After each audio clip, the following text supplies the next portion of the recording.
قید کر دیا سپیروں نے سانپوں کو، یہ کہہ کر اقبال، انسان ہی کافی ہے انسان کو ڈسنے کے لیے۔ ناظرین کرام، نیوز ٹو یو اسپیشل کے ساتھ میں ہوں عسکر چودھری۔ بیسیکلی یہ پروگرام چونکہ نجیب ملک صاحب کرتے تھے اور آج نجیب ملک صاحب اس پروگرام میں گیسٹ ہیں۔ معاملے کی اساسیت ہی یہی تھی۔ آپ نے دیکھا ہوگا کہ کچھ عرصہ پہلے ایک ویڈیو وائرل ہوئی اور بڑی دھوم مچی، کیا وہ سوشل میڈیا تھا، digital media, electronic media, print media, وہ تھی عثمان مرزا والی، جس کے بعد چاند رات والے دن ایک اور کیس ہو گیا، نور مقدم والا، اور وہ جو عثمان مرزا والا کیس تھا وہ چلا گیا پس منظر میں۔ آج کل کافی زیادہ شور ہے نور مقدم کیس پر، ٹویٹر کے اوپر ٹرینڈ بھی چل رہا ہے، سول سوسائٹی کی جانب سے مظاہرے بھی ہو رہے ہیں۔ مین وائل ہم نے دیکھا کہ ایک اور کیس ہمارے سامنے آیا، نسیم بی بی اور اس کے 14 ماہ کے معصوم بیٹے کے قتل کا۔ یہ تھانہ چوترا کی حدود کا کیس تھا۔ اس کیس میں ملزم نے اپنی گرفتاری بھی خود دے دی، جبکہ ساتھ ساتھ ایک ایسا کیس چلا جو کہ خیبر پختونخوا کا تھا۔ خیبر پختونخوا تو خیر ہم اسے کم ہی کہہ سکتے کیونکہ بالکل اسلام آباد کی سرحدوں کے ساتھ ہی موجود تھا۔ تھانہ ڈونگا گلی کی یہ حدود ہے، سیر گربی گاؤں ہے اور سنبر یہاں پر چھوٹا سا ایک محلہ ہے، جہاں پر ایک سفاک ملزم نے رات کے گھر میں گھس کے پہلے دادی کا گلا کاٹا، پھر 3 سالہ ایک فرشتے کا گلا کاٹا اور پھر 5 سالہ دوسرے فرشتے کا، اور پھر اس کی ماں کے اوپر حملہ کیا، اس کے گلے کو کاٹا، ماں زخمی حالت میں اسے ہاسپٹل پہنچا دیا گیا، جبکہ دادی اور دادی کی آغوش میں یہ دونوں ننھے فرشتے آج میٹھی نیند قبرستان میں سو رہے ہیں۔ پولیس نے کارروائی کی، ملزم گرفتار ہوا، سارا کچھ ہوا، ملزم نے اقبال جرم کیا عدالت میں اور آج وہ جیل کی ہوا کھا رہا ہے۔ یہاں پر سول سوسائٹی کا ایک کردار بہت زبردست تھا کہ سول سوسائٹی نے اشتعال میں آنے کے بجائے، توڑ پھوڑ کے بجائے، لڑائی مار کٹائی کے بجائے ایک مشترکہ فیصلہ کیا اور جو ملزم کا خاندان تھا اسے علاقہ بدر کر دیا۔ پے در پہ یہ واقعات ہو رہے ہیں۔ ان واقعات میں 3 ننھے فرشتوں جن میں ابھی شعور بھی نہیں آیا تھا، انہیں قبرستان تک پہنچا دیا۔ پوچھتے ہیں نجیب ملک صاحب ہمارے ساتھ اس وقت موجود ہیں، ان سے پوچھتے ہیں کہ ان کیسز کی کیا پوزیشن ہے۔ نسیم بی بی ایک گداگر خاتون تھی جو بہاڑی کی رہائشی تھی اور یہاں پہ راولپنڈی رواد کے علاقے میں یہ اپنی بہن اور ماموں کے ساتھ رہائش پذیر تھی۔ تو یہ جب واقعہ پیش آیا، نسیم بی بی اپنی بہن شمیم بی بی اور ماموں جو اس کا رمضان ہے اس کے ساتھ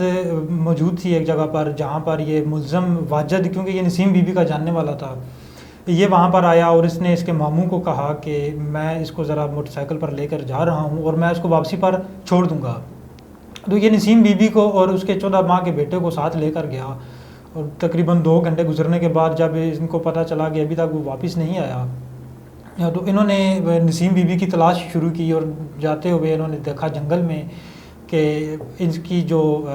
شمیم بی بی کی جو بہن تھی نسیم بی بی، یہ جنگل میں زخمی حالت میں موجود ہے اور اس کا جو 14 ماہ کا بیٹا ہے وہ بھی زخمی حالت میں خون میں لت پت پڑا ہوا ہے۔ تو انہوں نے اپنی مدد آپ کے تحت ان دونوں کو وہاں سے اٹھایا اور سڑک تک پہنچے۔ وہاں پر جو خاتون تھی نسیم بی بی، اس نے اپنی بہن کو بھی بتایا اور پولیس والوں کو بھی یہ بیان دیا کہ واجد نے یہاں پر اس کے ساتھ مبینہ زیادتی کی اور اس کا جو 14 ماہ کا بیٹا تھا اس کو چھری کا وار کر کے زخمی کیا اور یہ موقع پر ہی جو اس کا بیٹا تھا 14 ماہ کا وہ جہاں بحق ہو گیا۔ اور خاتون جو نسیم بی بی تھی اس کی جانب سے شور شرابہ کیا گیا تو ملزم نے خود کو بچانے کے لیے اس پر بھی چھری کا وار کیا اور گردن میں اس کو چھری کا وار کر کے زخمی کر دیا، جس کے بعد خاتون کو تو ہاسپٹل منتقل کیا گیا، لیکن وہ 1 دن تک زندگی اور موت کی کشمکش میں رہی، جس کے بعد وہ جاں بحق نہ ہو سکی اور اس کی موت واقع ہو گئی۔ اب معاملہ یہ ہے عسکر چودھری صاحب، جو اس کیس کا مرکزی ملزم تھا واجد، اس نے پولیس کو گرفتاری دے دی ہے اور اس کی وجہ یہ بتائی جا رہی ہے کہ پولیس کی جانب سے اس کا اشتہار جاری کیا گیا تھا اور عوام سے مدد طلب کی گئی تھی کہ اس کی گرفتاری کے لیے پولیس کا تعاون کیا جائے۔ بالکل بلا شبہ، اور یہ سوشل میڈیا کے اوپر جو پنجاب پولیس کا وہ معلومات پر مبنی جو اشتہار تھا وہ بڑا وائرل ہوا ہے کہ اس نے خود گرفتاری کیوں دی, اس کے پیچھے کیا بات تھی؟ چودھری صاحب اس کو ملزم کو یہ خوف تھا کہ پولیس کہیں اس کو پولیس مقابلے میں مار نہ دے, کیونکہ پولیس کی جانب سے دن رات مختلف مقامات پر اس کی گرفتاری کے لیے چھاپے مارے جا رہے تھے, اور آج ملزم نے اپنی گرفتاری صرف اسی وجہ سے دی ہے کہ کہیں یہ پولیس مقابلے میں مارا نہ جائے. چلیں شکر ہے, اتنا تو خوف ہے ملزموں میں. ویسے عمومی تاثر ایک پنجاب پولیس کے بارے میں یہ ضرور ہے, اور یہ بڑا, اگر یہ سچ ہے تو بڑا اچھا تاثر ہے کہ اس قسم کے کیسز میں کوشش کرتی ہے پنجاب پولیس کہ انصاف موقع کے اوپر بھی فراہم کر دیا جائے, اور اگر ایسے سلسلے رہتے ہیں تو یقیناً پھر اس طرح کے کیسز کی بھی حوصلہ شکنی ہوتی ہے. ذرا نور مقدم والے معاملے میں بتائیے گا, صرف وہ ہم دیکھ رہے ہیں کہ کورٹ میں آنیاں جانیاں ہی ہو رہی ہیں, یہ معاملہ کہاں تک پہنچا ہے؟ اسکر صاحب اس میں آج پولیس کی جانب سے جو اس کے ملزم کے والدین تھے اور 2 گھریلو ملازمین تھے, ان کو عدالت میں پیش کیا گیا اور عدالت نے چاروں ملزمان کو جوڈیشل ریمانڈ پر جیل بھجوا دیا ہے. پولیس کی جانب سے اس کیس میں جو ملزم ہے ظاہر جعفر, اس کا موبائل ریکور کر لیا گیا ہے جس کو فرانزک کے لیے لیبارٹری بھجوایا گیا ہے. اس کے علاوہ پولیس نے موقع سے CCTV فوٹیج بھی حاصل کر لی ہے, اور اس CCTV فوٹیج میں پولیس کے مطابق یہ ہے کہ خاتون نے اپنی جان بچانے کے لیے دوسری منزل سے چھلانگ لگائی, وہ CCTV فوٹیج میں دیکھی جا سکتی ہے. اس کے علاوہ وہ وہاں سے بھاگتے ہوئے چوکیدار کے کمرے میں گئی, وہاں پر اس نے اپنی جان بچانے کی کوشش کی, لیکن چوکیدار نے نہ تو خاتون کی جان بچانے کی کوشش کی اور نہ ہی پولیس کو مطلع کیا, اور یہی وجہ ہے کہ پولیس کی جانب سے چوکیدار کو بھی گرفتار کیا گیا تھا, جسے آج جیل بھجوا دیا گیا ہے. جی ایک ذرا تھوڑی سی آپ ذرا بتائیے گا, چونکہ آپ کورٹس کو بھی کور کر رہے ہیں, جو نور مقدم کیس ہے اور نسیم بی بی, اس کی ہمیں کچھ رویوں میں زمین و آسمان کا فرق نظر نہیں آ رہا ہے؟ بالکل چودھری صاحب, اس میں کیونکہ جو نسیم بی بی ہے ایک گداگر خاتون تھی اور غریب خاتون تھی, اس کا کوئی سوشل میڈیا ٹرینڈ نہیں بنا اور نہ ہی کوئی میڈیا پر ہائی لائٹ ہوا. لیکن دوسری جانب جو نور مقدم تھی, ایک تو خود وہ سوشل میڈیا پر بہت ایکٹیو تھیں, اس کے علاوہ وہ خواتین کے حقوق کی بات بھی کرتی تھیں. اس کیس کو کیونکہ بہت زیادہ ہائی لائٹ کیا گیا اور اس کو بڑا اسپیڈلی چلایا گیا, لیکن اب یہ توقع ظاہر کی جا رہی ہے کہ نسیم بی بی کا جو کیس ہے, کیونکہ ملزم گرفتار ہو چکا ہے, اس کیس میں بھی تھوڑی سی پولیس کی جانب سے تیزی دکھائی جائے گی. آپ کو یاد ہوگا کہ 10-15 دن پہلے ایک عثمان مرزا والا بھی کیس تھا, وہ کہیں فائلوں کی نظر تو نہیں ہو گیا ہے؟ چودھری صاحب اس طرح ہوتا ہے کہ ایک کیس آتا ہے, پولیس اس پر کام کر رہی ہوتی ہے, ساتھ ہی دوسرا کیس بھی آ جاتا ہے, پولیس اس طرف لگ جاتی ہے اور میڈیا کا رجحان بھی اس طرف ہو جاتا ہے, اور جو پچھلا کیس ہوتا ہے وہ کاغذوں میں کہیں نیچے دب جاتا ہے. تو عثمان مرزا والے کیس میں بھی یہی ہوا ہے, کیونکہ عثمان مرزا کیس کے بعد آپ نے دیکھا ہوگا جو افغان سفیر کی بیٹی کے اغوا کا معاملہ ہوا تھا, اس میں بہت ہائپ کریٹ ہوئی تھی. اس کے بعد یہ نور مقدم کا کیس آ گیا, تو عثمان مرزا کا کیس کہیں بہت پیچھے رہ گیا ہے. بالکل, مبینہ اغوا جو افغان سفیر کی بیٹی کا جو بتایا جا رہا ہے, وہ کہ حقائق تو تقریباً اس کے برعکس ہی سامنے آئے. بہت شکریہ نجیب ملک صاحب یہ معلومات ناظرین تک پہنچانے کا. ناظرین بات پھر وہی ہے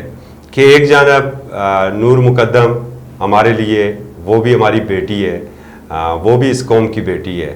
اور دوسری جانب نسیم بی بی وہ بھی اس قوم کی بیٹی ہے, مگر ہمارے رویوں میں زمین آسمان کا فرق ہے. ضرورت اس بات کی ہے کہ چاہے وہ تھانہ ڈونگا گلی کا جس کیس کا میں نے آپ کو حوالہ دیا ہے, اس سے پہلے تھانہ ناڑا, یہ بھی ڈسٹرکٹ ایبٹ آباد کا ایک کیس تھا, وہاں پر بھی ایک بڑا معصوم اور خوبصورت بیٹا بڑی بے دردی سے اس کی جان لی گئی تھی, ان کے بھی ملزمان جیلوں میں ہیں. اور یہ جو 3 کیسز ہیں بالکل عثمان مرزا والا, نور مقدم والا اور نسیم بی بی والا, ہم منتظر ہیں کہ یہ لوائقین کو انصاف کب ملے گا. اور یہ شفاق ملزمان خاص کر یہ جو 3 معصوم بلکہ 4 معصوم بچوں کی جانیں, ایک بیٹا ذرا تھوڑا 11 سال کا تھا, مجھے یاد آ رہا ہے اس کا نام عدنان تھا, اور وہ تھانہ ناڑا ڈسٹرکٹ ایبٹ آباد کا کیس تھا, اس کی عمر 11 سال تھی. اور یہ جو 2 بیٹے تھے, ایک کی عمر 3 سال اور ایک کی 5 سال, اذان اور غازیان اور ذیشان, اور جبکہ یہ نسیم بی بی کا 14 ماہ کا معصوم فرشتہ. ہونا یہ چاہیے. ریاست ایک ماں کے جیسی ہے اور ایسے ملزمان کا سپیڈی ٹرائل دے کے انہیں اپیل کا حق بھی نہیں ملنا چاہیے, انہیں تختہ دار تک لٹکانا چاہیے تاکہ دوسرے اس سے عبرت پکڑ سکیں. اجازت دیجیے اور ساتھ ہی نیوز ٹو یو کو یوٹیوب کے اوپر سبسکرائب کریں, بیل آئیکن پریس کریں تاکہ جو بھی نیا پروگرام ہو بر وقت آپ تک پہنچ سکے, اور news2u.com.pk کا وزٹ کریں. اللہ حافظ.